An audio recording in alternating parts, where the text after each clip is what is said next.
چھوٹی سی بیل بوٹی کسی جگہ پہ اگا دی جائے اور قریب میں اونچی دیوار ہو، خود بخود وہ اس طرف چل پڑتا ہے، اور دیکھتے ہی دیکھتے آپ دیکھتے ہیں کہ وہ دیوار پہ لٹک جاتا ہے۔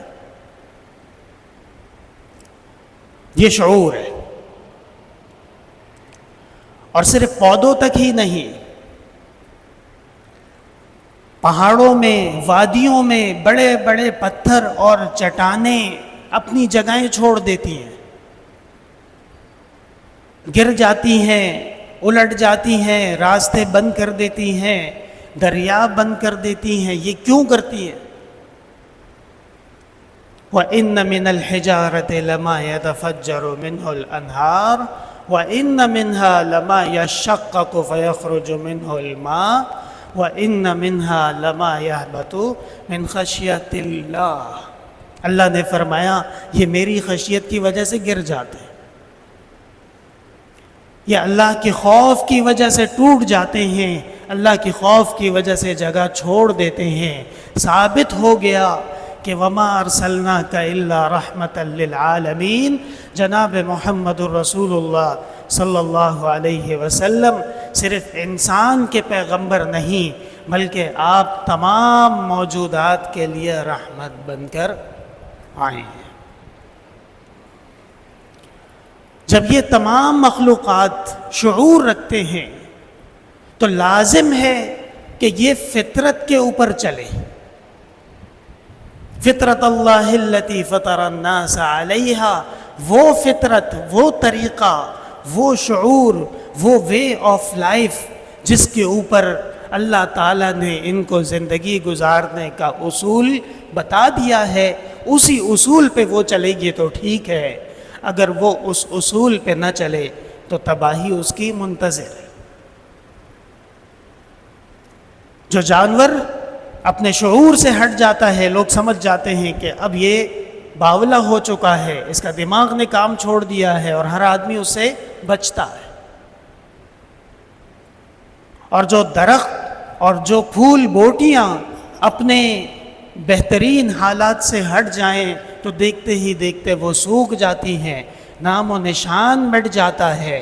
بالکل اسی طرح انسان کی زندگی بھی وہ فطرت کے اوپر ہو تو وہ بہترین ہے، اور اگر وہ فطرت سے ہٹ جائے تو اس کی تباہی منتظر۔ وہ فطرت کیا ہے؟ وہ فطرت اللہ تعالیٰ کی تعلیم ہے، اللہ تعالیٰ کا دین ہے، دین اسلام ہے، شریعت۔ اور جناب محمد الرسول اللہ صلی اللہ علیہ وسلم نے جو مسلمانوں کو تعلیمات عطا فرمائی ہے، ان تعلیمات سے صرف انسان ہی نہیں بلکہ نباتات نے اور احجار نے بھی فائدہ لیا ہے۔ حدیث شریف میں آتا ہے مسجد نبوی میں ایک کھجور کے تنا تھا جو ستون کی جگہ کام کر رہا تھا، چھت اس کے اوپر ڈالی گئی تھی، اور جناب رسول اللہ صلی اللہ علیہ وسلم جب خطاب فرماتے تھے، مسلمانوں سے واعظ و نصیحت فرماتے تھے، تو آپ کبھی اس تنے سے ٹیک لگا لیتے تھے۔ جب مسلمانوں کی تعداد بڑھ گئی اور آپ صلی اللہ علیہ وسلم نے فرمایا کہ اب ایک ممبر بنایا جائے، ممبر تیار ہو گیا۔ مدینہ کی ایک بزرگ خاتون تھیں، اس کے ایک نوکر تھے جو بڑھئی تھے، کارپینٹر تھے، ان کو کہا گیا کہ آپ صلی اللہ علیہ وسلم کے لیے ممبر تیار کرو۔ انہوں نے ممبر تیار کیا۔ مدینہ کے اندر ایک علاقہ تھا غابہ، غابہ میں کچھ جنگل تھے، وہاں پہ درخت تھے، وہاں کی لکڑی سے وہ بنایا گیا۔ اور جب رسول اللہ صلی اللہ علیہ وسلم اس ممبر پہ تشریف فرما ہوئے تو وہ جو کھجور کا تنا تھا وہ رونے لگا۔ کیسا رونے لگا؟ صحابہ کرام نے اس کے رونے کی آوازیں سنی اور فرماتے ہیں جیسے ایک بچہ جب اب کسی بات پہ ناراض ہو جائے اور شدید غم اس کو ہو جائے، جس طرح وہ ہچکیاں لے کے روتا ہے، اس طرح وہ کھجور کا تنا رو رہا تھا۔ آپ صلی اللہ علیہ وسلم اس کے قریب گئے اور آپ نے اس کو سینے سے لگایا، اس سے گلے ملے جیسے کوئی کسی کو تسلی دیتا ہے۔ آج بھی مسجد نبوی کے اندر محراب رسول کے قریب میں وہ استوانہ حنانہ کے نام سے آج بھی موجود ہے۔ ہمارے محمد الرسول اللہ صلی اللہ علیہ وسلم صرف ایک کائنات کے لیے نہیں بلکہ عالمین کے لیے اللہ نے رحمت بنا کر بھیج دیے تھے، کوئی شک نہیں ہے اس میں۔ اور پھر آپ صلی اللہ علیہ وسلم کی عظیم زندگی، اگر ہم اس کا مطالعہ کریں اور اس کو غور سے دیکھیں تو زندگی کا ہر پہلو ایک کامل انسانیت کا معیار ہے، بینچ مارک ہے، اور اسی کے پیچھے چلنے کو اللہ تعالیٰ نے ہمیں اور آپ کو سبق دیا ہے۔ لقد کان لکم فی رسول اللہ اسوۃ حسنہ، اے امت تمہارے لیے جناب محمد الرسول اللہ صلی اللہ علیہ وسلم کی زندگی کے پیچھے چلنے میں کامیابی ہے، اسوہ حسنہ ہے، حسین زندگی ہے، مبارک زندگی ہے، اور ایسی زندگی جو قابل رشک ہو وہ زندگی تب ہوتی ہے جب وہ سنت کے متبع ہو۔ یہ مسئلہ سمجھ لینے کے بعد اسی طرح آپ جانتے ہیں قرآن کریم میں سورۃ الجن ہے، قُلْ أُوحِيَ إِلَيَّ أَنَّهُ اسْتَمَعَ نَفَرٌ مِّنَ الْجِنِّ فَقَالُوا إِنَّا سَمِعْنَا قُرْآنًا عَجَبًا، جنات نے کہا ہم نے قرآن کریم سنا ہے اور بڑا حسین کتاب ہے، بڑی اس میں خوبصورتی اور مٹھاس ہے، یہدی الی الرشد فآمنا بہ، اور وہ ہدایت دیتا ہے کامیابی کی طرف، ہم اس پر ایمان رکھتے ہیں۔ حدیث میں آتا ہے آپ صلی اللہ علیہ وسلم جب راستے میں چلتے تھے تو درخت اور کنکر اور پتھر اور نباتات آپ کو سلام پیش کرتے تھے۔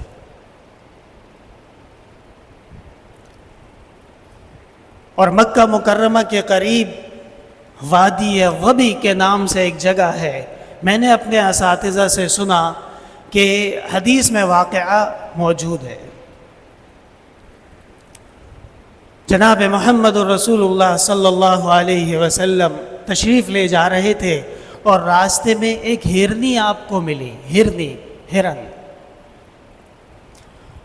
اور اس نے آپ سے فریاد کی کہ فلاں شکاری میرے پیچھے لگا ہوا ہے اور میرے بچے ہیں، یہ مجھے مارنے کے درپے ہے، اس سے کہہ دیجئے کہ مجھے موقع دے دے، میں جاؤں اپنے بچوں کو دودھ پلا دوں، اس کے بعد یہ مجھے مار دے۔ باقاعدہ یہ واقعہ روایات میں موجود ہے، اور مکہ کے قریب وادی غبی آج بھی موجود ہے، غبی ہرنی کو کہتے ہیں۔ آپ صلی اللہ علیہ وسلم نے اس شکاری کو تنبیہ کی کہ یہ اس ہرنی کے بچے ہیں، تم اس کے مارنے کے درپے ہو، یہ جائز نہیں۔ ایک اور واقعہ ہے، ایک اونٹ آیا آپ کی خدمت میں اور اس نے شکایت کی کہ میرا مالک مجھے گھاس بالکل بھی نہیں دیتا اور مجھ سے اتنی خدمت لیتا ہے کہ میں چور چور ہو گیا ہوں، تھک گیا ہوں۔ وَمَا أَرْسَلْنَاكَ إِلَّا رَحْمَةً لِّلْعَالَمِينَ، اے پیغمبر ہم نے صرف آپ کو انسانوں کے لیے نہیں بلکہ کائنات کے جہانوں کے لیے رحمت بنا کر بھیجا۔ آپ صلی اللہ علیہ وسلم کی آمد کب ہوئی، اس میں بھی اقوال مختلف ہیں۔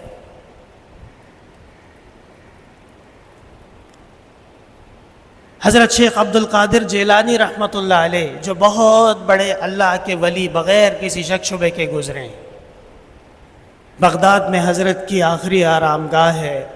ہم غریبوں کو بھی حضرت والد صاحب کے ساتھ اللہ نے توفیق دی، ہم بھی بغداد گئے، اور وہاں انوارات دیکھے، اللہ کی رحمتیں برستے ہوئے دیکھیں۔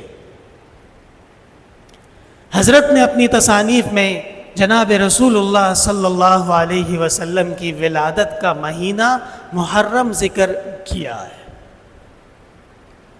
اسی طرح کچھ اور بزرگوں نے آپ صلی اللہ علیہ وسلم کی ولادت باسعادت کا مہینہ رمضان ذکر کیا ہے، اور کچھ بزرگوں نے آپ صلی اللہ علیہ وسلم کی ولادت کا مہینہ ربیع الاول ذکر کیا ہے۔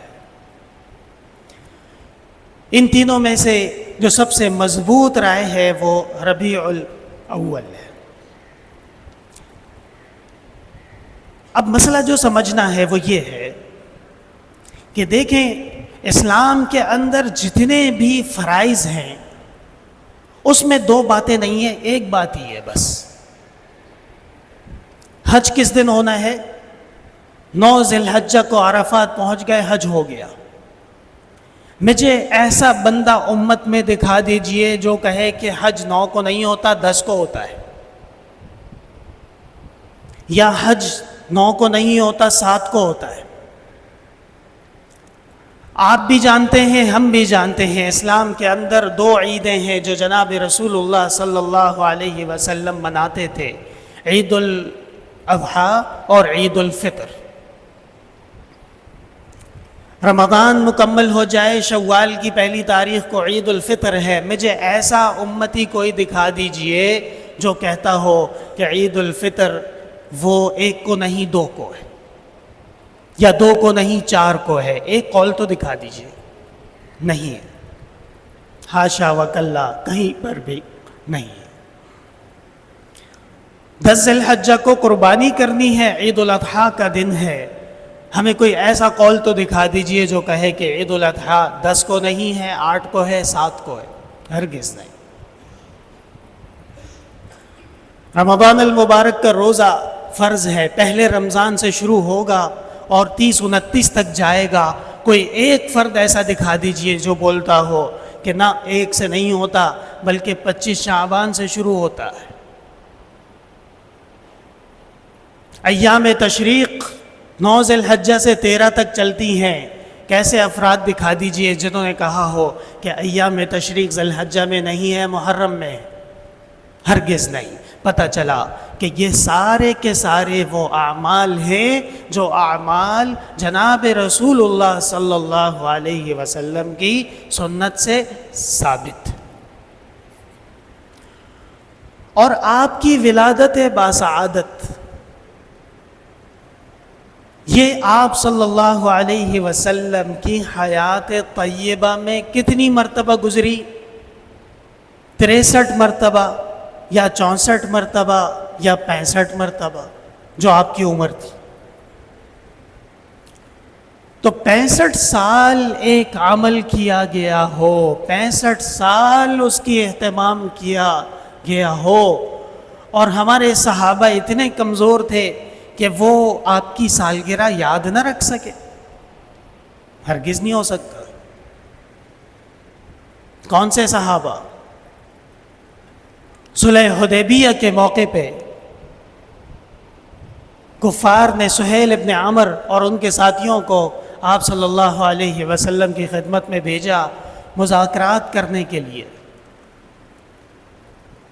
جب وہ واپس گئے، ان کی وہ تقریر بخاری، مسلم، ترمذی میں موجود ہے۔ اس نے واپس جا کے کہا، میں نے اپنی زندگی میں نہ ایسا شیخ دیکھا ہے نہ ایسے شاگرد دیکھے۔ آپ صلی اللہ علیہ وسلم کی ایک آواز پہ جان قربان کرنے کے لیے وہ تیار ہیں، اور آپ کے پسینے کو وہ اپنے جسم پہ مل لیتے ہیں، اور آپ کے منہ سے اگر لعاب مبارک گرتا ہے تو زمین پہ پہنچنے سے پہلے کوئی صحابی اس کو اچک لیتا ہے، لے لیتا ہے۔ ایسے شاگرد نہ کائنات نے دیکھے ہیں نہ دیکھ سکے۔ کیسے شاگرد؟ احد کے موقع پہ جب کفار کا حملہ شدید ہو گیا اور مسلمانوں کو وقتی طور پہ پیچھے ہٹنا پڑا، اس دوران میں ایک صحابی ہیں حضرت ابو دجانہ رضی اللہ تعالی عنہ۔ حضرت ابو دجانہ کی خاصیت یہ ہے کہ انہوں نے رسول اللہ صلی اللہ علیہ وسلم کا دفاع بھی کیا تھا، اور تیر پیٹھ پہ کھاتے تھے، سینے پہ نہیں کھاتے تھے۔ بعد میں پتہ چلا کہ آپ دشمن کی طرف سینہ کیوں نہیں کرتے تھے؟ فرمایا اگر میں دشمن کی طرف سینہ کروں تو رسول اللہ صلی اللہ علیہ وسلم کی طرف پیٹھ ہو جاتی تھی، میری غیرت یہ گوارا نہیں کرتی تھی کہ میں پیغمبر کی طرف پیٹھ کروں اور دشمن کی طرف سینہ کروں، اس لیے پیٹھ پہ میں نے تیر کھائے، لیکن میں نے اپنا سینہ آپ سے موڑا نہیں۔ اور آپ صلی اللہ علیہ وسلم جب اعلان فرماتے تھے کہ کون اسلام کی مدد کرے گا، تو وہ لوگ جنہوں نے فقر و فاقہ دیکھا تھا، مشکلات دیکھی تھیں، کئی دن گزر جاتے تھے، کھانے کو کوئی چیز نصیب نہیں ہوتی تھی، وہ لوگ اپنی پراپرٹی اسلام کے لیے وقف کر دیتے تھے۔ ابو طلحہ رضی اللہ تعالی عنہ مسجد نبوی میں اٹھے، اللہ کے رسول دونوں باغ دین کے لیے وقف ہیں۔ ابو بکر صدیق گھر پہ تشریف لے گئے، جو کچھ گھر پہ تھا سارا اٹھا کے لے آئے، اللہ کے رسول غزوہ تبوک کے لیے چندہ ہو رہا ہے، یہ میرا اس میں حصہ لے لیجئے۔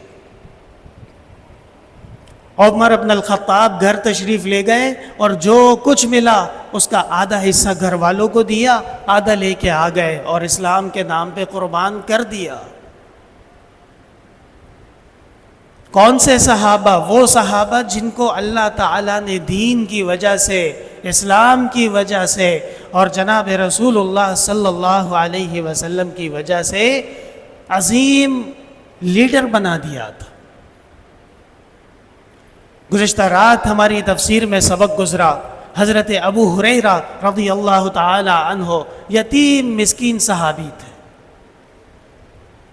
بنو اوس سے تعلق تھا اور دور دراز علاقے سے رہتے تھے۔ جب وہ دین اسلام قبول فرما لیا اور جناب رسول اللہ صلی اللہ علیہ وسلم کے قریبی صحابی بن گئے، اللہ تعالیٰ نے عزت دے دی۔ ایک دن وہ آ گیا کہ حضرت ابو ہریرہ مدینہ کے گورنر بن گئے، امیر بن گئے، اور ان دنوں میں حضرت ابو ہریرہ یاد کرتے تھے اپنے دور غفلت کو اور فرماتے تھے اے ابو ہریرہ تم وہی ہو جو قافلے کے پیچھے پیدل چلتے تھے۔ ان کے پاس سواری نہیں ہوتی تھی، لوگ سواری پہ چلتے تھے، یہ پیدل چلتے تھے۔ اور اے ابو ہریرہ تم وہی ہو جو پیچھے بھاگ کے قافلہ کہیں رک جاتا تھا تو تم ان کے لیے لکڑیاں جمع کرتے تھے، یہ تمہاری مزدوری ہوتی تھی، ڈیوٹی ہوتی تھی۔ اور اے ابو ہریرہ تم وہی ہو جس کی تنخواہ ایک وقت کا کھانا ہوتا تھا، اگر مل جاتا تھا تو بہت اچھی بات ہے، نہیں ملتا تھا تو صبر کرتے تھے۔ یہ صحابہ کرام ہیں جنہوں نے قربانیاں دی ہیں اور بہت بڑی بڑی قربانیاں دی۔ ان صحابہ کرام نے ایک ایک دین کا رکن، ایک ایک عمل محفوظ فرما لیا اور امت کو سکھا بھی دیا ہے۔ اور ان صحابہ کرام نے دین کا ہر وہ عمل محفوظ رکھا، خدا کی قسم دین کا کوئی ایسا شعبہ نہیں ہے، کوئی ایسی تعلیم نہیں ہے جو مسلمان کو زندگی میں پیش آ جائے اور صحابہ کرام نے جناب رسول اللہ صلی اللہ علیہ وسلم سے اس بارے میں کوئی رہنمائی امت کی نہ کی ہو، ضرور رہنمائی کی ہے۔ ان صحابہ سے یہ امید ہم کیوں لگا بیٹھے ہیں کہ وہ ہمیں نہیں بتا سکے کہ آپ صلی اللہ علیہ وسلم کس دن پیدا ہوئے اور کس دن فوت ہوئے؟ میرے محترم بھائیوں، اصل بات یہ ہے کہ اسلام رواج کا دین نہیں ہے، رسم کا دین نہیں ہے۔ اسلام میلے کا دین نہیں ہے، اسلام عرس کا دین نہیں ہے۔ میں پھر سے ایک دفعہ وضاحت کر دوں کہ ہم تشدد کے قائل نہیں ہیں، ہم دلیل پہ یقین رکھتے ہیں اور دلیل ہی سے بات کریں گے، اور انشاءاللہ تعالی آپ کو بات سمجھا دیں گے۔ زور زبردستی پہ ہم یقین نہیں رکھتے، ہم دلیل پہ یقین رکھتے ہیں، قرآن و حدیث پہ یقین رکھتے ہیں، اور لقد کان لکم فی رسول اللہ اسوۃ حسنہ پہ یقین رکھتے ہیں۔ خدا کی قسم اگر ہمیں پتہ چل جائے کہ میلاد منانا عین سنت ہے تو ہم ایسا ہی میلاد منا لیں گے کہ دنیا یاد رکھے گی، لیکن ہمارے کچھ تحفظات اور سوالات ہیں جس کو امت کو سمجھانا ضروری ہے۔ نصارہ نے حضرت عیسیٰ علیہ السلام سے محبت کی، کیسی محبت کی؟ اتنی محبت کی کہ ان کی ولادت کے دن عید منا لی، کرسمس جسے کہتے ہیں۔ یہ کرسمس کیا ہے؟ یہ اصل میں حضرت عیسیٰ علیہ السلام کا برتھ ڈے منا رہے ہیں، ان کا سالگرہ منا رہے ہیں۔ اور ابتدا میں یہ اس طریقے سے نہیں تھی، اسی طرح ہوتا تھا کہ ان کے راہبین جمع ہو جاتے تھے اور نیک اعمال کرتے تھے، نیک باتیں کرتے تھے، حضرت عیسیٰ کو یاد کرتے تھے، اور کرتے کرتے کرتے ایسے ایک دن آ گیا، وقالت النصارى المسیح ابن اللہ، نصارہ نے کہہ دیا کہ عیسیٰ علیہ السلام اللہ کے بیٹے ہیں۔ اب بتائیے کون سا خدا جو کہتا ہے لم یلد ولم یولد، نہ مجھ سے کوئی پیدا نہ میں کسی سے پیدا، اور یہ کہتے ہیں کہ عیسیٰ اللہ کے بیٹے؟ یہ خرابی کہاں سے شروع ہوئی؟ محبت سے۔ محبت جرم نہیں ہے، لیکن محبت آداب اور دائرے کے اندر رہنا، یہ محبت۔ اور کم عقل آدمی کے محبت سے اللہ بچائے۔ کم عقل آدمی کی محبت کیا تھی؟ دوست کی ناک پہ مکھی بیٹھی، اس نے گولی مار دی مکھی کو، دوست بیچارہ بھی مر گیا، مکھی بھی مر گئی۔ ایسی محبت نہیں چاہیے، کوئی ضرورت نہیں ہے۔ پٹھانوں میں کہتے ہیں کم عقل کی دوستی سے عقل مند دشمن بہتر ہے، بات یہ ہے۔ اور دوسری بات یہ ہے کہ اگر محبت کرنی ہے تو محبت آپ کو کس نے سکھائی ہے کہ یہ وہ شخصیت ہے اللہ کے رسول جن سے محبت کرنی چاہیے؟ قرآن کریم نے سکھائی ہے۔ قل ان کنتم تحبون اللہ فاتبعونی یحببکم اللہ، مجھ سے محبت کرو، اللہ تعالیٰ تم سے محبت کرنے لگیں گے۔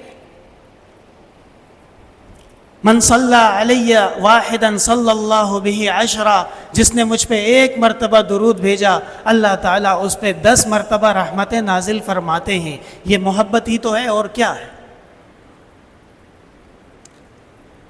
اور محبت کے کچھ ادائیں ہوتی ہیں۔ کہتے ہیں ایک بہت بڑے حکیم اور ایک بہت بڑے عاقل گزرے ہیں، ابو علی سینا، جو سائنٹسٹ بھی تھے، محقق بھی تھے، طبیب بھی تھے۔ ابو علی سینا کو ان کے شاگرد نے کہا،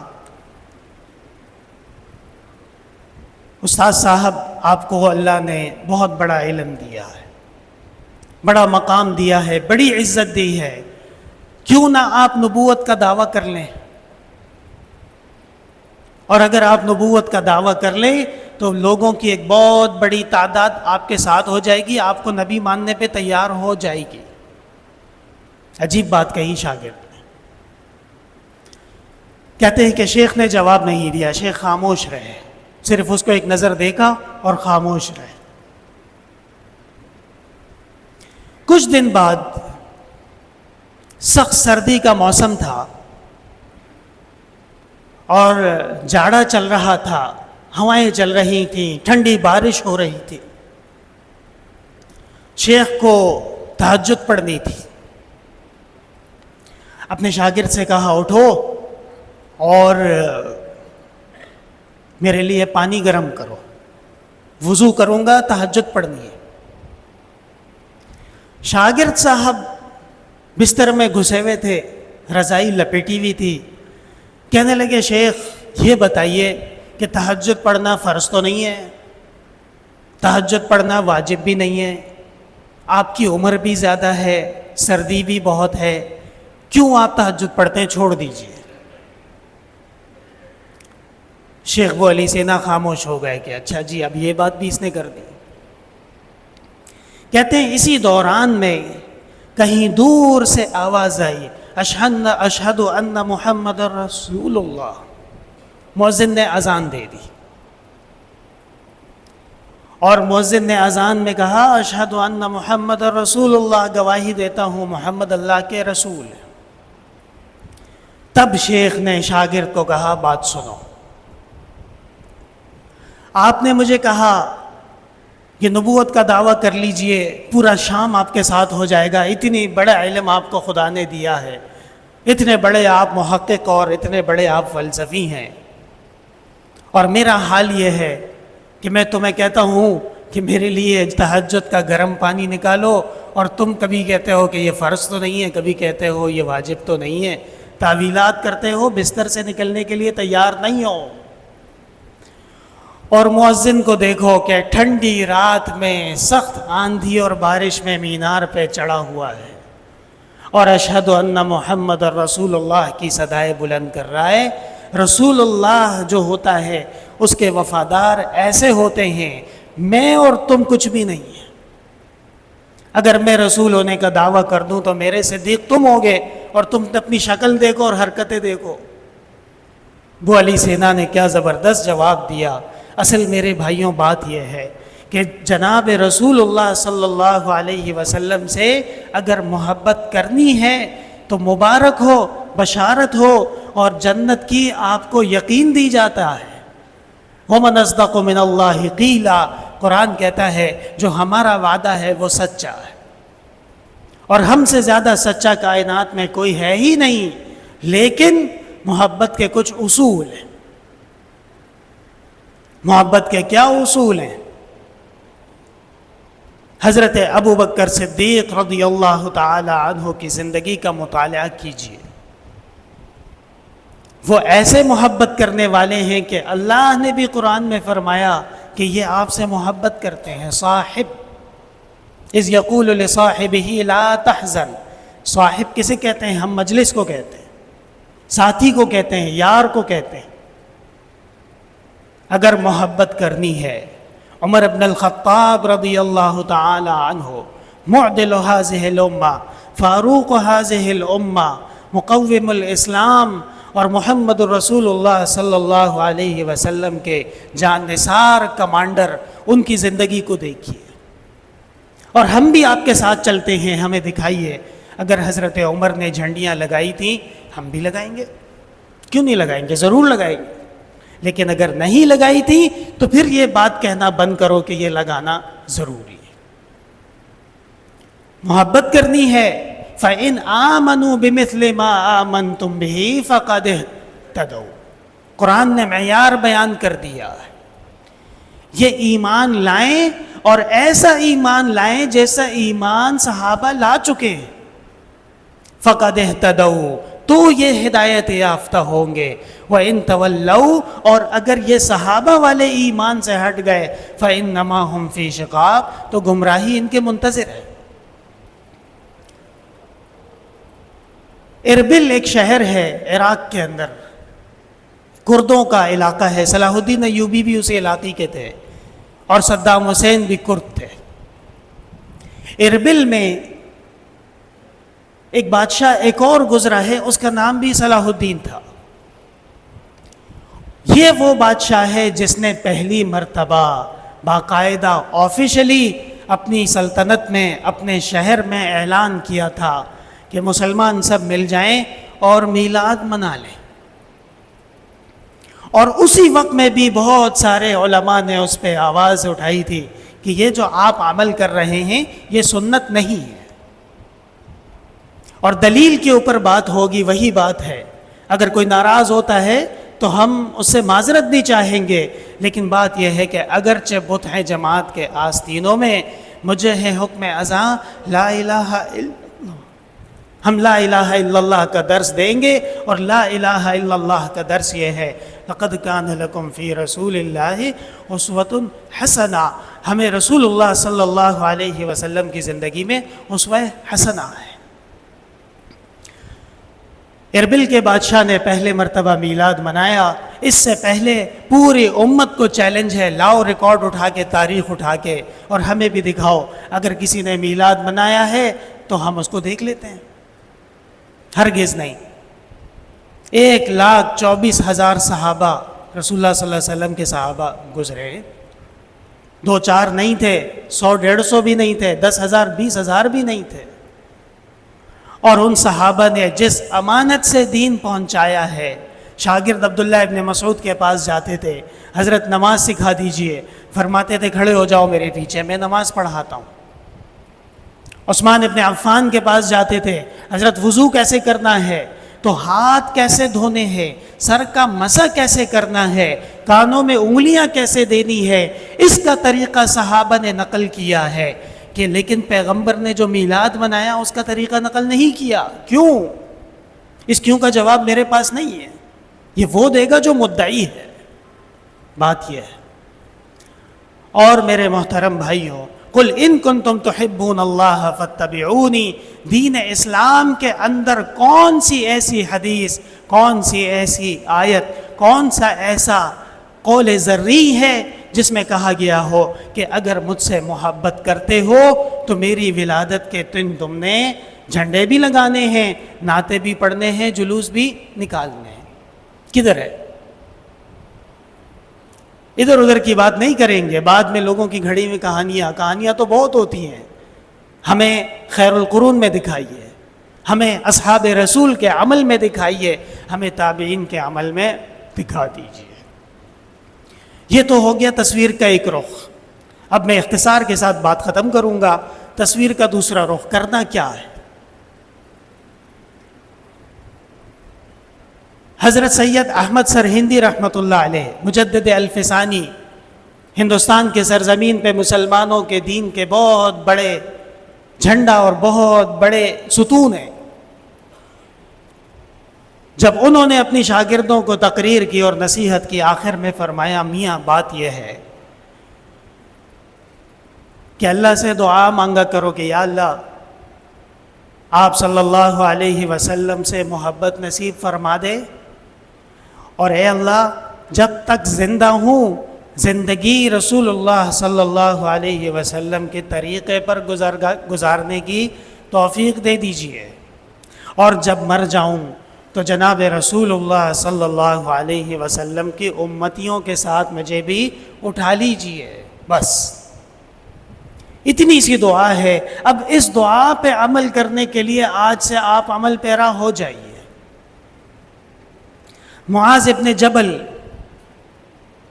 رسول اللہ صلی اللہ علیہ وسلم سے حد سے زیادہ محبت کرنے والے صحابی، یمن جا رہے تھے، مدینہ سے نکلے، آپ صلی اللہ علیہ وسلم نے ان کی سواری کی لگام پکڑی ہوئی تھی، اور دونوں غمگین تھے۔ حضرت معاذ بھی غمگین تھے کہ رسول اللہ صلی اللہ علیہ وسلم سے جدا ہو رہا ہوں، اور آپ بھی غمگین تھے کہ میرا محبوب معاذ ابن جبل جا رہا ہے۔ مورخین نے بڑا عجیب نقشہ کھینچا ہے، کہتے ہیں کہ حضرت معاذ پیغمبر کو نہیں دیکھتے تھے کیونکہ ضبط نہیں تھا، رو جاتے، آنسو بہہ پڑتے، اور رسول اللہ صلی اللہ علیہ وسلم حضرت معاذ کو نہیں دیکھتے تھے، اگر دیکھتے تھے تو آنسو جاری ہو جاتے تھے۔ چلتے گئے، جب مدینہ سے کچھ فاصلے پہ پہنچے، رسول اللہ صلی اللہ علیہ وسلم پیچھے مڑے، مدینہ کو دیکھنے لگے، اور مخاطب حضرت معاذ سے ہوئے، اے معاذ جو میری سنت پہ عمل کرے وہ میرے قریب ہے، اور جو میری سنت پہ عمل نہ کرے وہ مجھ سے دور ہے۔ میں بھی آپ کو یہی پیغام دوں گا کہ میرے محترم بھائیوں اور بزرگوں، سنتیں دین کے اندر الحمدللہ بھری پڑی ہیں۔ سنتیں پھولوں کی طرح، بوٹیوں کی طرح، خوشبوؤں کی طرح موقع موقع پہ آپ کو ملتی ہیں۔ ان سنتوں کو دیکھیے، اس پہ عمل کرنے کی کوشش کیجئے، اور اگر سنت پہ عمل پیرا ہو گئے جناب رسول اللہ صلی اللہ علیہ وسلم کے آپ قریب ہو جائیں گے، اور اگر خدا نخواستہ 100 جھنڈے بھی لگا لیے اور 50 دن کا جلوس نکال دیا اور ساری کراچی کی بجلی آپ نے چراغاں پہ لگا دی، لیکن سنت پہ عمل نہیں ہے، خدا کی قسم ان چیزوں کا فائدہ کوئی بھی نہیں ہے۔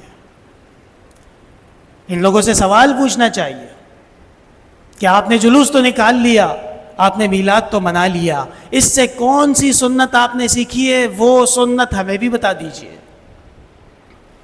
عمل کریں گے تو اس کے اندر بھی کوئی نہ کوئی شرارت موجود ہوگی۔ جناب رسول اللہ صلی اللہ علیہ وسلم نے حضرت جابر سے کہا کپڑا اوپر کرو، یہ کہتے نیچے کرو۔ آپ صلی اللہ علیہ وسلم نے حدیث شریف میں فرمایا وہ آدمی جو نماز میں کپڑا نیچے لٹکائے، نہ اللہ اس کو پسند کرتا ہے، نہ اس پہ نظر رحمت کرتا ہے، نہ اس کو پاک ہونے دیتا ہے، یہ کہتے ہیں کپڑا نیچے کرو۔ عمر بن الخطاب شہید ہو رہے ہیں اور سینے سے خون بہہ رہا ہے، اور صہیب رومی آ گئے، کپڑا نیچے لٹک رہا تھا۔ حضرت عمر نے کہا صہیب کپڑا اوپر کرو، کیا تم پیغمبر کی نصیحت بھول گئے؟ عمر کہتا ہے کپڑا سیدھا کرو، یہ کہتے ہیں نیچے کرو۔ رسول اللہ صلی اللہ علیہ وسلم نے صحابہ نے پوچھا حضرت ہم درود کیسے پڑھیں؟ آپ نے فرمایا قولوا اللہم صلی علی محمد، یہ کہتا ہے نہیں درود یہ نہیں ہے، کوئی اور ہے۔ دلیل پہ بات ہوگی، تشدد کے ہم قائل نہیں ہیں، دلیل پہ بات ہوگی اور انشاءاللہ تعالی دلیل کے جواب بھی دیں گے۔ آپ نے فرمایا نماز میں پڑھو درود، یہ کہتے ہیں نماز سے باہر پڑھو۔ کیوں بھائی؟ آپ نے فرمایا بیٹھ کے پڑھو، جناب کھڑے ہو کے شروع ہو گئے، کیوں؟ آپ نے فرمایا نماز کے آخر میں پڑھو، اذان سے پہلے شروع ہو گئے، کیوں؟ آپ نے فرمایا دعا اللہ سے آہستہ مانگو، یہ چیخ چیخ کے مانگنے لگا، کیوں؟ آپ نے حضرت ابو بکر سے کہا کچھ آواز تلاوت کی اٹھا لو، خاموش نہ رہو، اور حضرت عمر سے کہا اتنا شور نہ کرو، آواز نیچے کرو، اور یہ پوری رات شور کر رہا ہے، کیوں؟ یہ وہ سارے کیوں ہیں جن پہ سوال بنتا ہے، اور امت کے لیے لمحہ فکریہ ہے۔ ہم امت کی اصلاح چاہتے ہیں، ہم سب کے لیے دعا گو ہیں، اور ہم سب کے لیے نیک جذبات رکھتے ہیں، لیکن نیک جذبات کا مطلب کمکل دوستی نہیں ہے۔ اس لیے میرے محترم بھائیوں، یہ ایک بہت بڑا لمحہ فکریہ ہے۔ اللہ تعالیٰ آپ کو بھی سنت پہ عمل کرنے کی توفیق عطا فرمائے، مجھے بھی عطا فرمائے، اور اللہ تعالیٰ ہمیں اور آپ کو واقعتاً جناب رسول اللہ صلی اللہ علیہ وسلم سے عشق کرنے کی، آپ کی سنتوں پہ عمل کرنے کی توفیق دے، اور ہمارے وہ بھائی جو ابھی تک بات کو سمجھے نہیں ہیں ان کے لیے بھی ہم دعا گو ہیں کہ اللہ تعالیٰ ان کو صحیح دین سمجھنے کی توفیق عطا فرمائے۔ وآخر دعوانا